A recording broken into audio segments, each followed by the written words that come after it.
Stop worrying about homework and start learning with confidence. This is Ask Learn.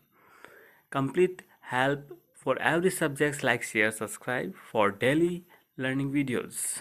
In this problem, we have the situation where there are two parallel wires carrying the same current in the same direction, and they are attached to each other by a spring.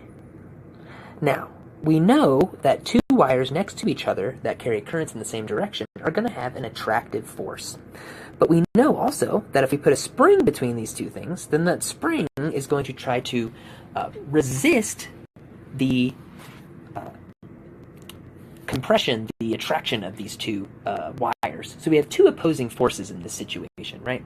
Each wire is exerting a force on the other, right? We'll call this wire on the left wire 1, this wire on the right wire 2, right? We know that there's going to be a force acting from wire 2, acting on wire 1, that is going to be pulling wire 1 over to wire 2, right? We know that when two wires carry current in the same direction, there's attractive forces between them. So by the same reasoning, we know that the force being applied from wire 1 on wire 2 is going to try to pull wire 2 to the left.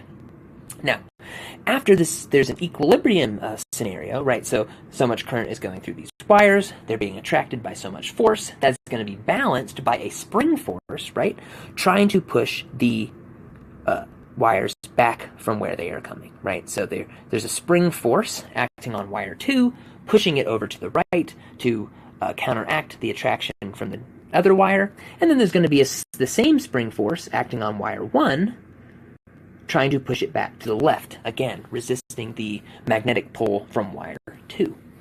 And once this is set in equilibrium, right, where our acceleration of our system is 0, the wires are going to be separated by some distance r, and that's actually the distance we want to find here. So, how do we find it? Well, we just take the magnetic force that one of the wires has on the other wire and set it equal to the spring force that the spring is acting on both of our wires. And once we set those two equal, we can then solve for the spacing between them. But we have some few steps to take until we get there. So let's just go through things step by step. So let's figure out what this magnetic force would be acting on, say, wire 2. We'll just focus in on wire 2 for now. We can get our answers by focusing on either wire. Let's just pick wire 2 to focus on. So what is the magnetic force that's acting on wire 2 due to wire 1? Well, in general, the magnetic force acting on a wire is the current going through that wire, the length of that wire, the magnetic field that the wire is in, so that external magnetic field, and sine of the angle between the direction of the current and the direction of the external magnetic field. Now, what we know, right, is that wire 1, with its upward current, is going to create a magnetic field to the right of it, from our right-hand rule, a magnetic field that's going to be into the screen. On anything on the right side of this wire, the magnetic field is going to be into the screen. I'll represent that as an X with a circle around it. So, this sine phi is the direction between the current in our wire and the direction of our external magnetic field created by wire 1. So we see that since the magnetic field direction is into the screen, and the direction of the current is in the plane of the screen, that angle phi is then 90 degrees.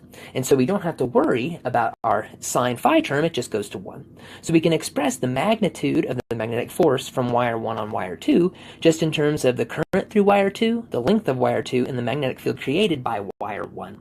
So let's write that out in terms of our subscripts, right? So this is going to be the force that wire 1 exerts on wire 2. That's going to be equal to the current through wire 2, the length of wire 2, and the magnetic field created by wire 1, right? But we know that they carry the same current, just labeled I, and that the wire is the same length, labeled L. And so we still need to know and figure out what is the magnetic field created by wire 1 at the location of wire 2. And then that's going to help flesh out and fill out the total magnitude of the force that wire 1 exerts on wire 2. So let's write out what the magnetic field would be created by wire 1. So long straight wires create magnetic fields given by mu naught times the current going through the wire divided by 2 pi times how far away from the wire where's that point that we care about? Well, we want to know, we want to go as far away from wire 1 as the location of wire 2, and that is just a distance r away, so we plug our r in here.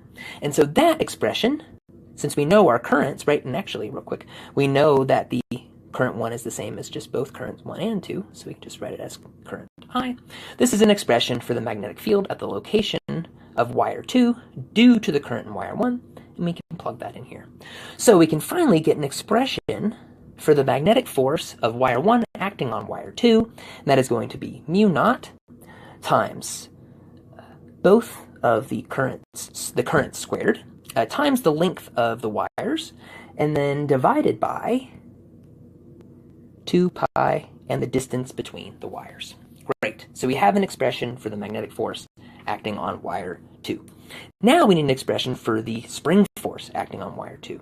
We're given how much the spring is compressed by the attraction, the resistance to the attraction of these two wires. So we're basically told that if the wire was able to be in equilibrium instead, right, it would extend out, maybe say, I'm going to exaggerate this, say to this distance, and then that means that our compression distance, x, is given by that, right? That's how much the spring is compressed, and therefore we can express the amount of force, the magnitude of the force that the spring is pushing back at by taking the spring constant and multiplying it by that compression, right? So what you can see is that in a balanced equilibrium system, where the acceleration of that system is 0, in this case, we're going to have a net force, right, of 0 as well.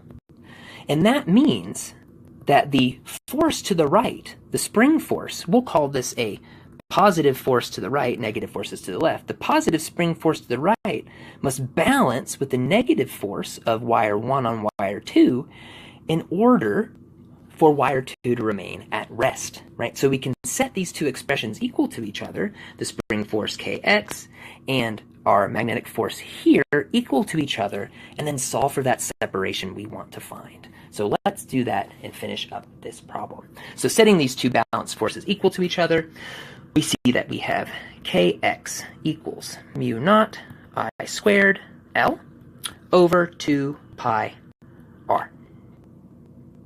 Yes, just checking myself real quick. And then we want to solve, right, for this separation distance here. So let's solve for r. And when we do that, what do we have? We have mu naught times the current squared multiplied by the length of the wire divided by 2 pi, the spring constant, and the spring compression. Okay, I think I have some room to write all this in. Mu naught is 4 pi times 10 to the negative 7 Tesla meters per amp. How many amps are flowing through our wires? 950 amps squared. What is the length of our wires? They're half a meter, 0.5 meters.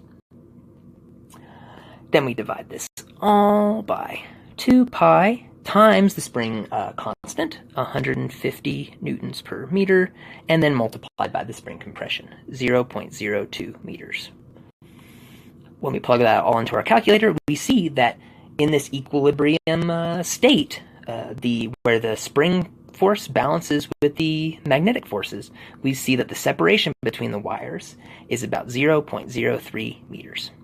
And that is our answer.